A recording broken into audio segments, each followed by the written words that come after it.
Sir Patrick Stewart, thank you very much for joining us here at IWC's Talks 2.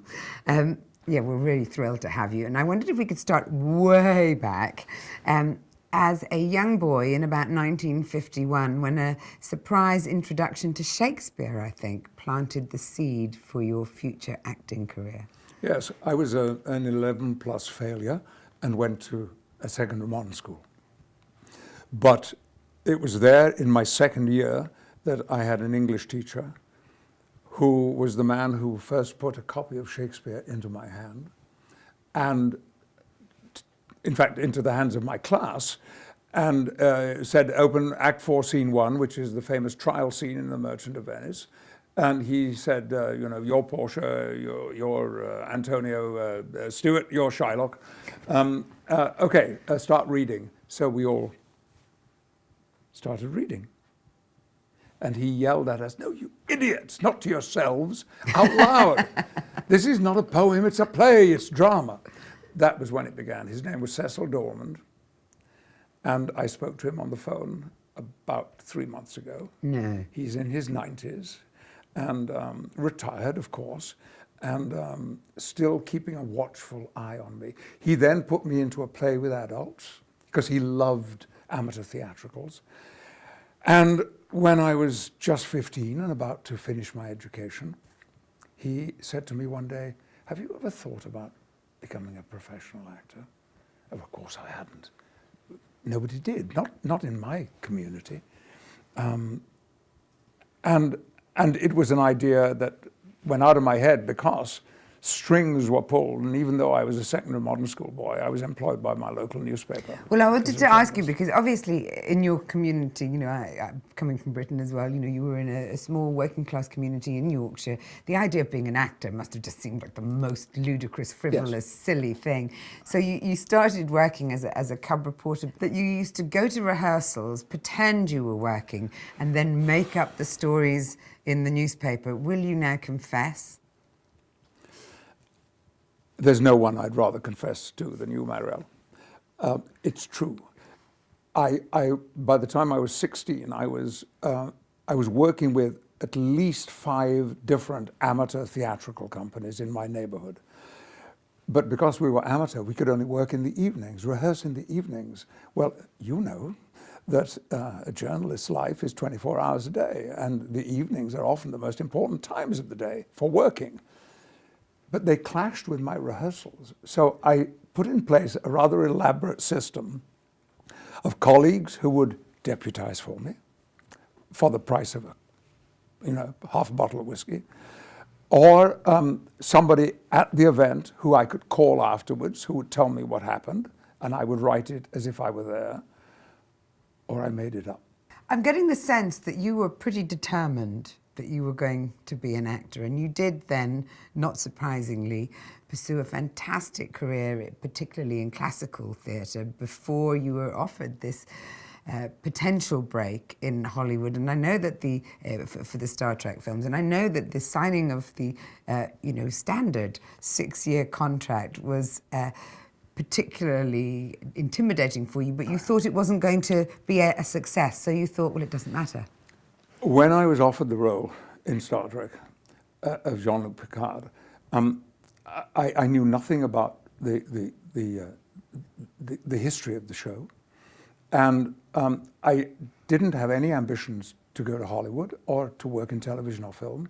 In fact, I was about to transfer a production of Who's Afraid of Virginia Woolf from the Young Vic to the West End, when after, I think, 3 auditions, where they flew me to Los Angeles from London, which struck me as being kind of grotesque Very for me to be profligate. doing that. And then they offered me the role. And I was in Los Angeles at the time, and I was given 5 days to make a decision. My agent said to me, who I'd never met before, because I'd never been offered work in Los Angeles before, took me out for lunch and explained the terms of my deal. And I said, look, and then he mentioned 6 years, and I said, no, that's not possible. And he said, why? I said, I have plans. He said, what plans? I said, well, there's a play I want to do in London. And he rolled his eyes and groaned. The idea of theatre in Los Angeles is just absurd. And he said, don't worry, because I have to tell you, your show is not going to be a success. You cannot revive an iconic series. And there is nothing more iconic than Star Trek. So don't worry, sign the contract. I wasn't satisfied with that. So I knew a few people in Los Angeles, in Hollywood, and I went to see them all, and I asked them the same question. And to a man, they all said the same thing. It's never going to work. You'll be lucky to make it through the first season. So I signed away 6 years of my life, and 7 years and 178 hours of television later, I went back to a relatively normal, although somewhat transformed existence. Well, yeah, of course, because at that point, everyone, I'm sure, people have a very short memory span, and everyone had forgotten that you were a theatre actor and a very serious thespian, and you were the man from Star Trek. So was there a strange period of kind of, where you came out of that and had to re-enter the world that you'd very much been a part of before? Yes. I wasn't even in England for 7 years. And when I went back and said to my English agent, I want to work in the theatre. I've missed it so much. It was a struggle. I think people, there are two things they think when they don't see someone like me around very much. Either you're dead or you're working for the Royal Shakespeare Company. Neither were true. By the way, I was dead last week. The internet had me involved in an accident in which I died. It was all an invented story, but it creates mayhem. Of course it does, yeah. There are two things, really, that come up if you Google me. One is Patrick Stewart dead, and the other is Patrick Stewart gay. Oh. And not Patrick Stewart alive as a sort of triumvirate? No. Shock horror. No, the news would be that I'm either dead or that I've come out. And are you gay because you've been friends with Ian McKellen for 50 years? Is that... He has to carry a lot of the responsibility for that, yes.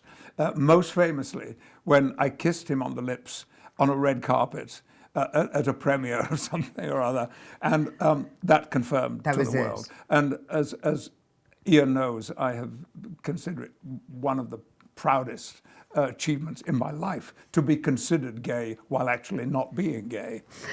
I'm afraid now I'm going to put you through the horror of the 10 questions in 1 minute. I've studied all 50 of them that were on my piece of paper. So. Clock is ticking. My advice to up-and-coming actors is... Be fearless. I would never leave my house without... My clothes. The word that best describes you is...